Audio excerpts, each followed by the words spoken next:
Good morning, everyone. Welcome. My name is Janice. I'm so glad to be with you this morning. It is Monday, and we're kicking off yet another week of morning meditations with Caverly Morgan. Thank you for those who are joining us, those who've been here for weeks and weeks, and maybe if you're just joining for the first time, you can say hello and let us know where you're from in the sidebar.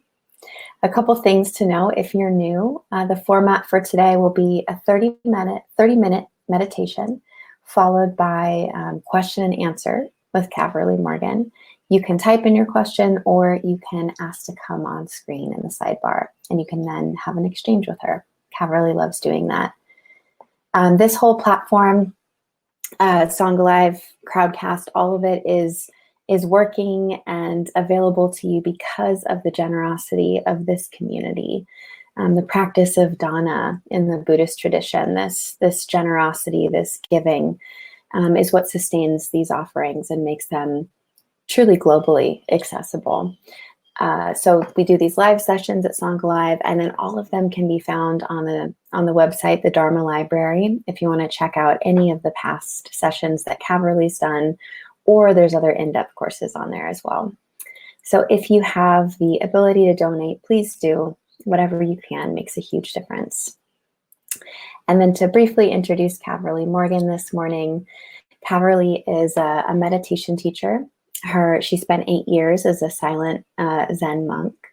She started a nonprofit called Peace in Schools, which is located in Portland, Oregon, and works in the public school system, offering mindfulness to teens and to educators. And Caverly also founded, as the creator of Presence Collective, which is a growing community of mindfulness teachers, healers, practitioners. So lots going on, very rich community that Caverly is part of. A couple fun announcements for this week.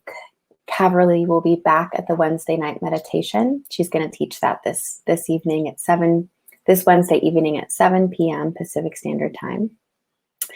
Thursday is another Presence Collective webinar. This week it's my dear colleague and friend, Michael Bodie. And then just another reminder that if you want to go on retreat with Caverly, a virtual retreat this summer with Caverly and a few other teachers, now is the time to check that out and register. So I'll drop the link in the sidebar for all of those offerings. There's a lot of ways to get involved, a lot of ways to dive into practice even more deeply with Caverly. So thank you for being here. And I'm going to turn it over to her. All right. Janice, thank you. Thank you, Cav. So grateful. Hi, friends. Welcome. Good morning, good afternoon, good evening. Just depending on where you are. Hi. So glad to be here. And I acknowledge I come in quite open today. Quite, I normally come in so closed. Now, what I mean by that is, for those who attend these sessions regularly, you know that sometimes I come in with a poem or a specific theme, topic. Maybe I'm carrying a thread through from the previous session. This morning, for whatever reason, it felt like a nice time to come in and simply see what arises. So thank you, Janice, for giving a link to Michael Bodie's webinar on Thursday. Michael Bodie has been practicing with me very intensively for well over 6 years and is part of Peace in Schools and Presence Collective. And I'm excited that he'll be sharing practice with the world on Thursday. And thanks for posting the link to that Wednesday evening class as well. So hello, all. Thanks, as always, for saying hello from the side. Given that I come in today just wanting to see what arises, where you are, where the community is. Thanks, Ellen. Do chime in with what's alive for you now, perhaps something that was alive for you in your practice over the weekend. Janice and I were just getting to talk about the weekend a little bit. Perhaps you were quite busy. Perhaps you were processing all the things that are happening in our country and our world right now.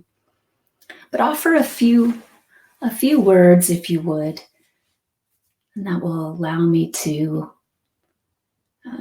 We call this in the work we do it's like a virtual lightning round. So if we were in person, we were sitting in a circle, might go around and each person share a few things about, just naming what's alive for them. What's here now? Hello, Nikki. Welcome back. Nice that I can now put that face with the name. What are you present to this morning as you come in? Or this afternoon or this evening as you come in for this meditation?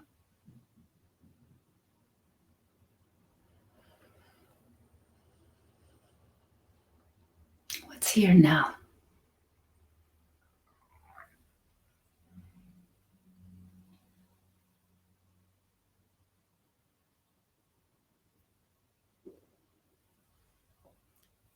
Sometimes we're not even aware of what's here now until we pause and consciously take note. So taking 3 of the longest and deepest inhalations and exhalations you've taken yet today as you notice what's here now. There's no wrong answer to this question.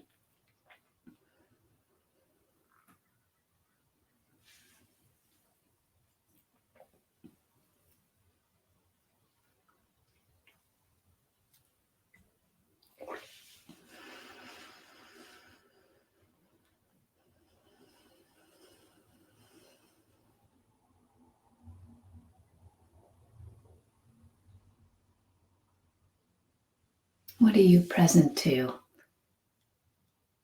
in this moment? Hope for healing, hope for change, hope for justice, equity, freedom, hope for the world and environment. Thank you, Joyce. Sharon became aware of the stress on my body, took a day for self-care. And hello, Patricia from Argentina. Yevlin, feeling quite peaceful, hope. John, snow, I saw that. Unbelievable that you have some snow. Allison, appreciation. Oh, from France. Ruth, exhaustion and sadness. Feeling overwhelmed by hearing so many strong opinions. Clinton, thank you. So friends, thanks for those little notes. Let's have today's meditation focus on that sense of overwhelm that can arise. Maria, feeling of being beside myself. Ellen, hoping we as people can really ground transformation and make, I'm guessing, social change. Yeah. Nikki, experiencing challenges with aggression in the workplace, and meeting from a place of presence and an open heart. Yeah, Sarah, feeling brighter today. Yeah, again, friends, thank you. That's useful as I look to see, as I listen for themes, for focus. So yes, that sense of overwhelm or exhaustion or tiredness, hardness in the body.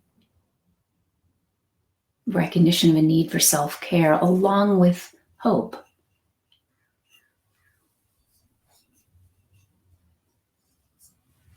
Thank you.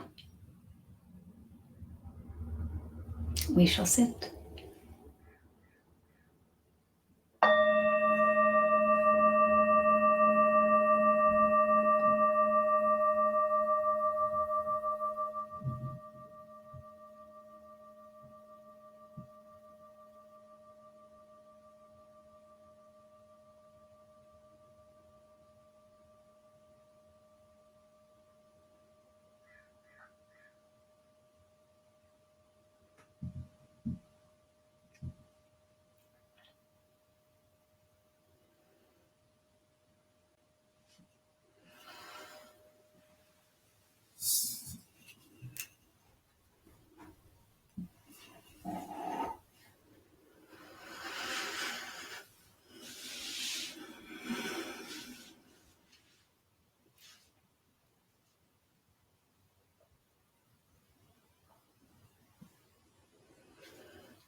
As you settle in,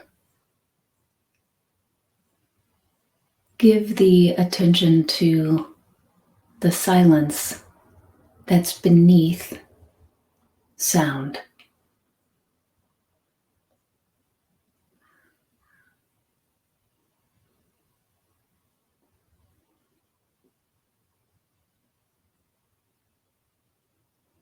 Notice the sounds around you, but rather than focusing on each individual sound,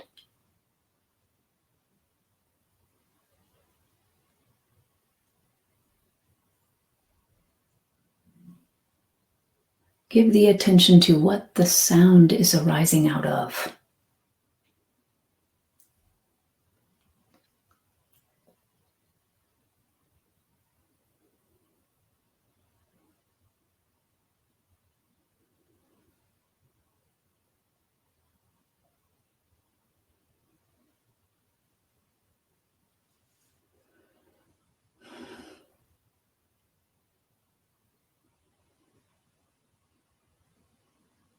When the sound passes, what does it return to?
Recognize silence and stillness is the backdrop of all experience. Activity arising out of this stillness, sound arising out of this silence.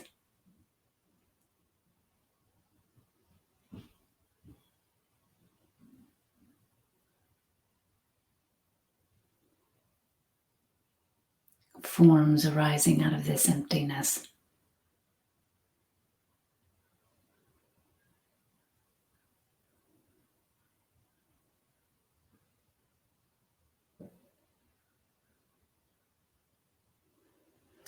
And for this moment, just as we did with sound, rather than giving all of our attention to the various things arising that we might call overwhelming, note that they're only overwhelming when we're identified with them.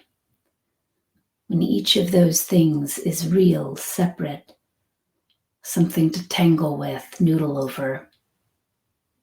rather than giving our attention to each of those things, each of those objects, if you will. Allow the attention to rest in the backdrop, in what all of these things are arising out of.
As whatever is arising arises, taking note of it and then allowing the attention to sink in the backdrop rather than what's arising at the forefront of your experience isn't the same thing as pushing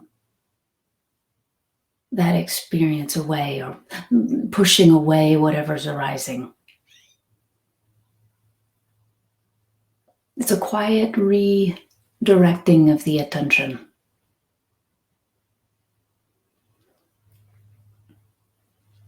In these teachings, I've been referencing the ocean from time to time.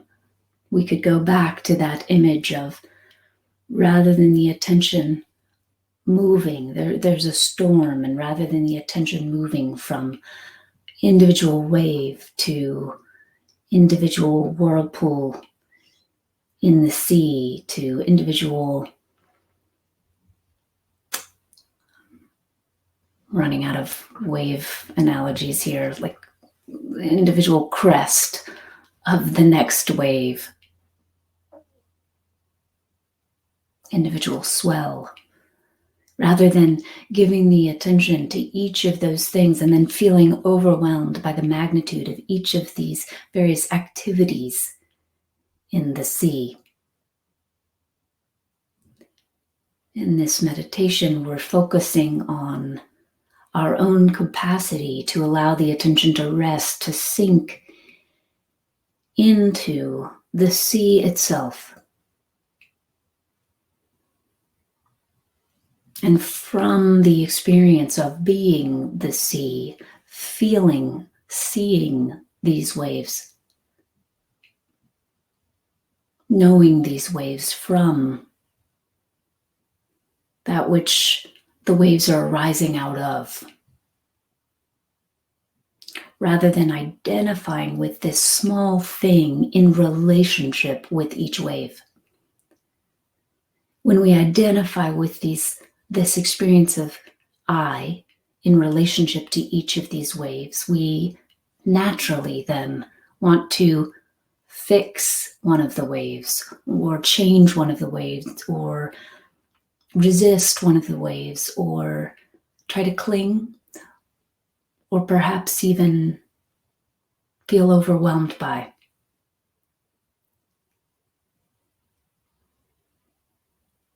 Rest now.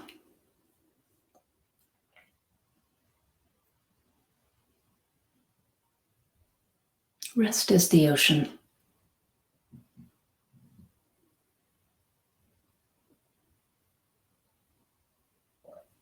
Rest as the sea.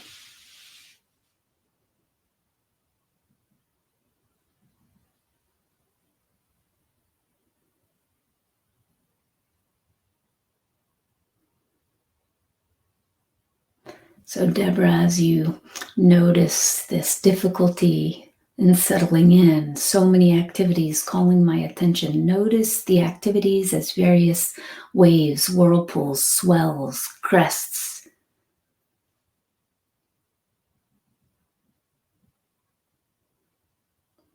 And then lovingly draw the attention back. It's really more of an allowing. It's a resting. Rest the attention back.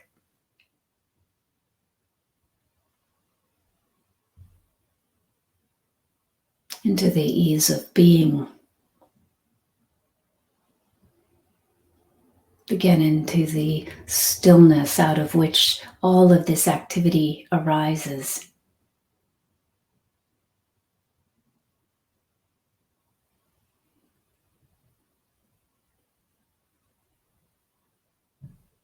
Into the silence out of which sound appears, passes through, and dissolves back into.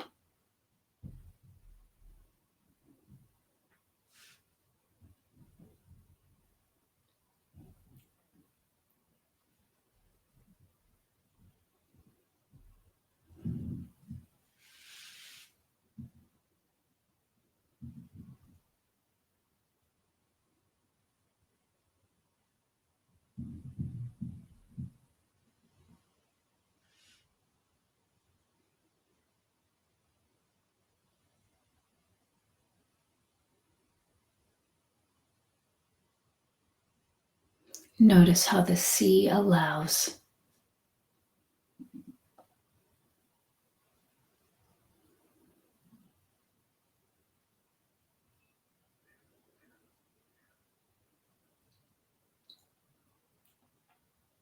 Naturally, the sea is naturally allowing.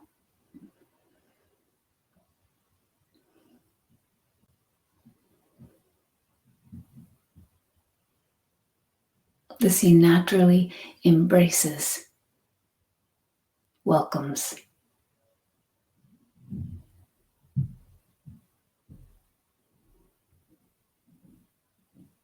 The sea welcomes what is.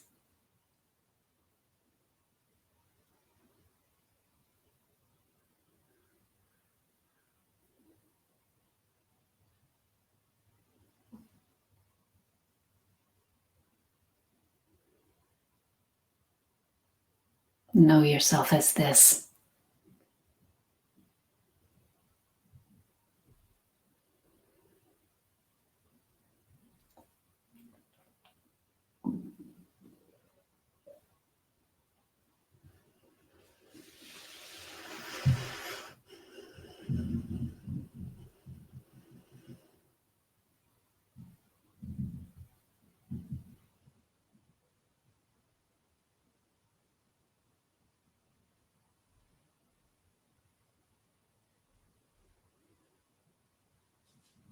And then from here, notice, what does hope look like from here?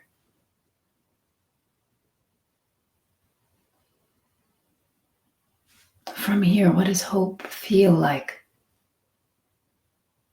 What does hope mean? Does hope mean identifying with one of the small waves and trying to change things so that they might be, quote unquote, better according to a conditioned standard?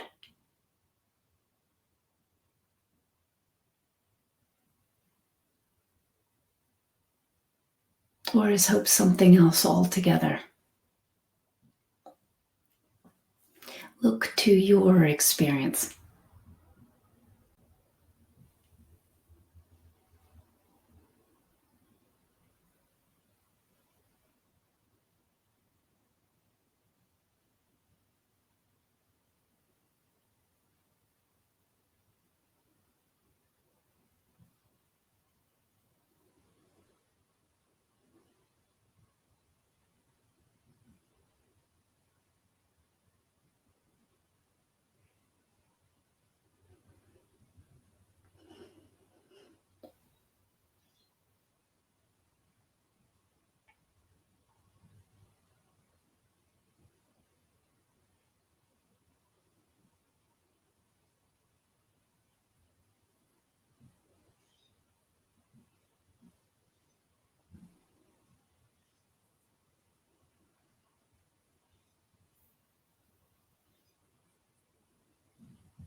Where does hope live?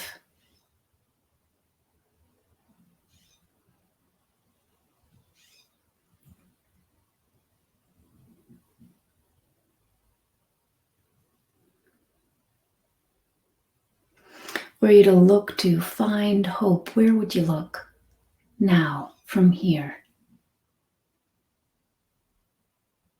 From this recognition that you aren't a small wave or a whitecap or a swirl in the sea.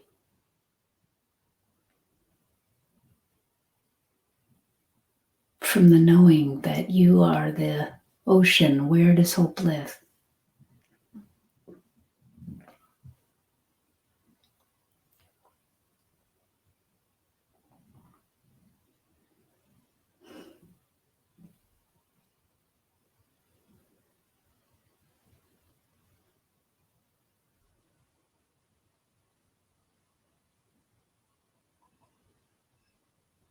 Do you, a small self, the small mind, the conditioned mind, does that you, quote unquote, have to create hope? Does it have to whip it up as an experience, or is it something else?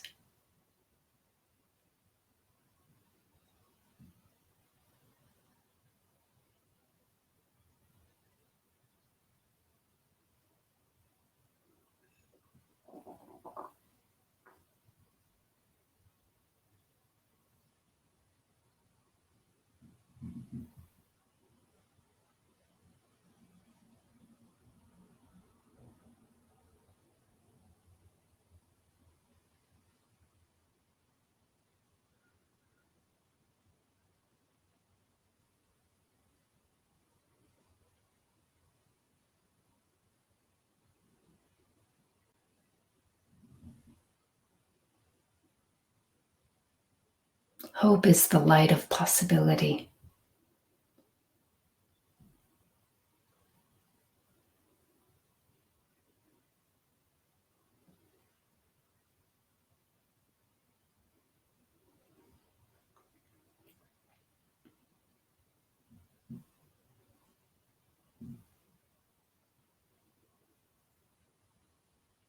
The illusion of a self that is separate from life does not create the light of possibility.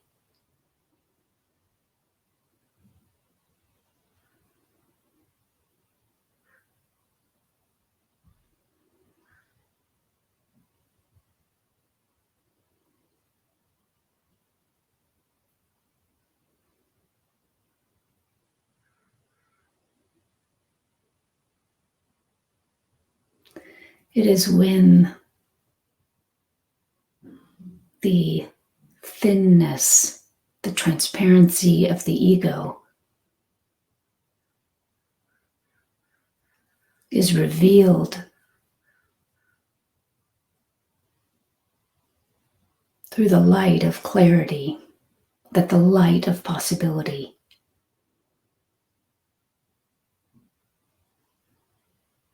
is illuminated, brightens,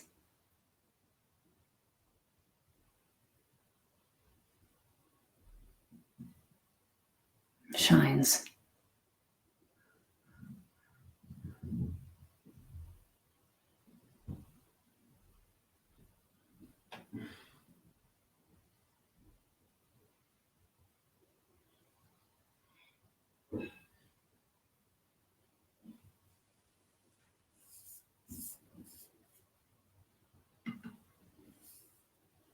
Hope is ever present.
Hope is ever present.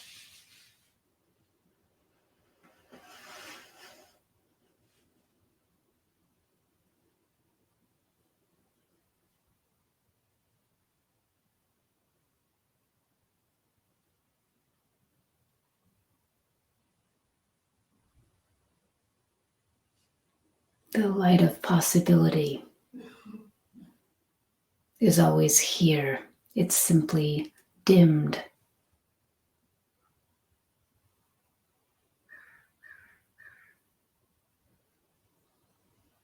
through delusion and veiled through confusion.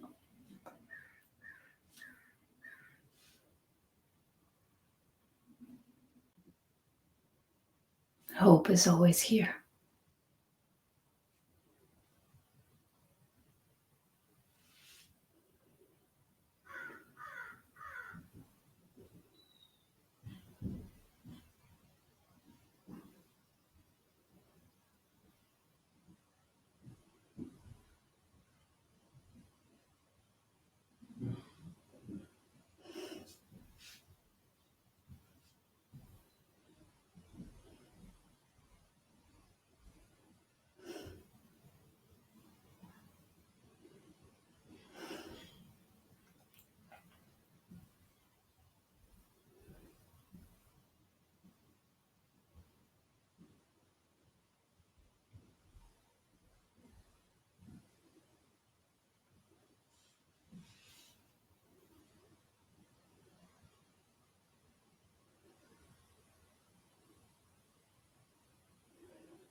Thank you, friends. Thank you for your presence.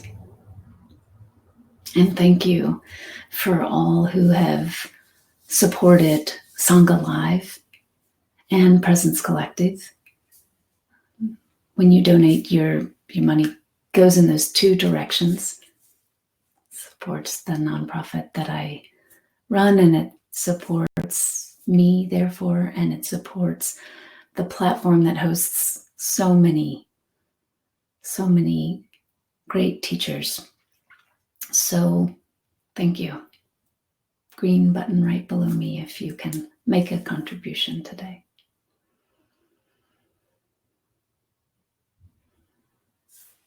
What are you noticing about hope?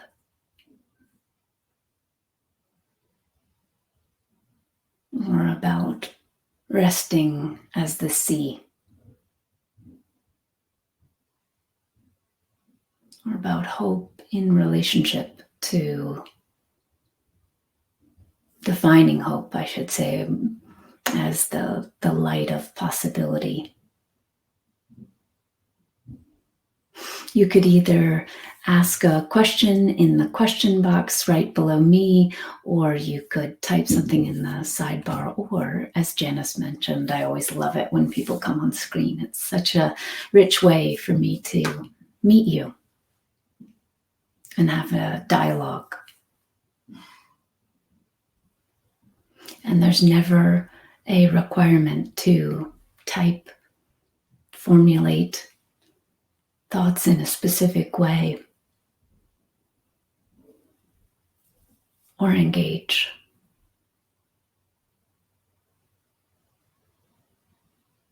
We can continue to be together with this opportunity, with this practice space that we're co-creating.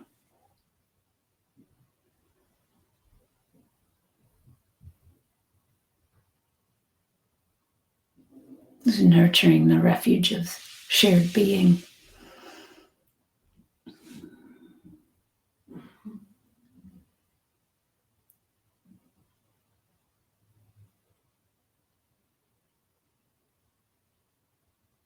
Patricia, thanks for writing in. The world is messy, but I have hope in humanity.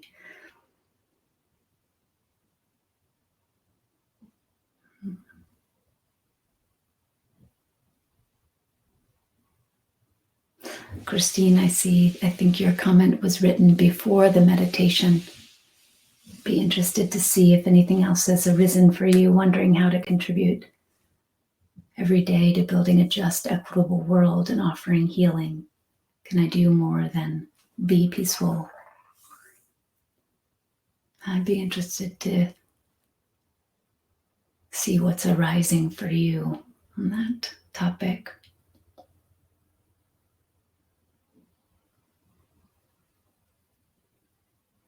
Jane, thanks for acknowledging that you have a deep appreciation of this Sangha. And Patricia, you feel a bit of anguish again. This comment, I think, came in just at the beginning of the sit, but you plan to take a break and walk in the garden.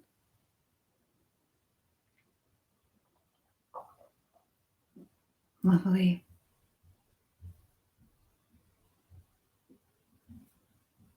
Note what sustains you.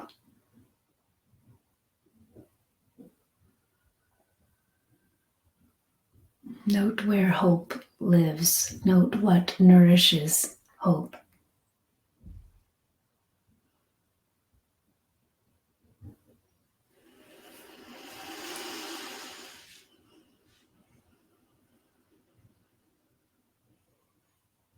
Spencer, you resonate with what's being said about hope as the light of possibility. And yes, Spencer, you're making the point that hope, however, can lure us into the future and keep us from meeting what's here in this moment. Absolutely. It's important to acknowledge whether we're talking about the hope that is the ever-present light of possibility,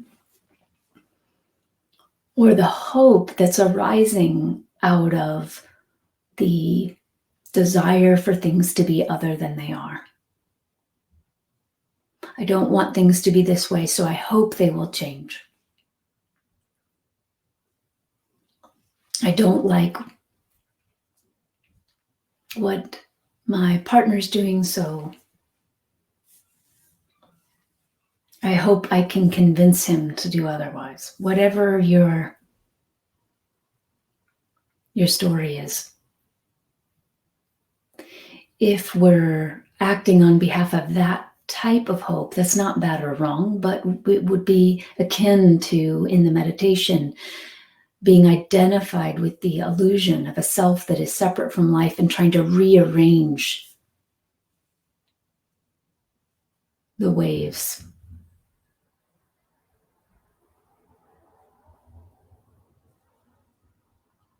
So what is hope to you? What did you see about where hope lives?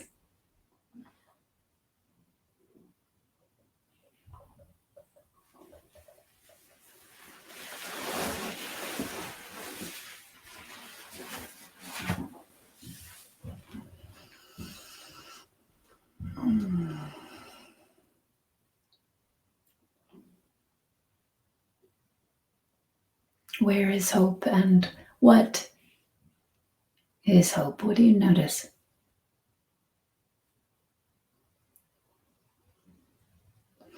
What do you notice as you look to your direct experience versus any conditioned habit